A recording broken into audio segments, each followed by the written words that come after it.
сегодня собрались? Что, встретить?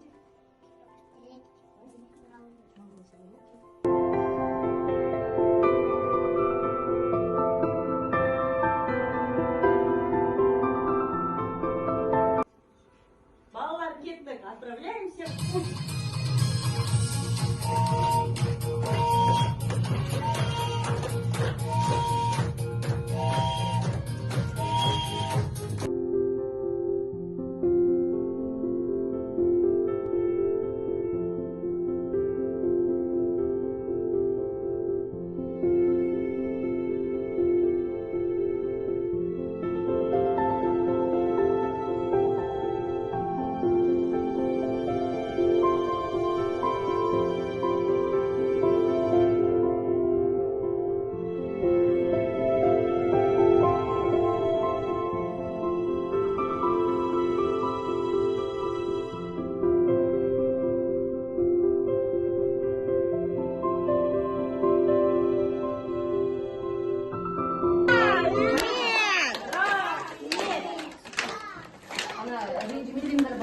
Мерекелік шараға атсалысқан 44-ші мектеп лицейді өзім жеке басым құттықтағым келіп тұр.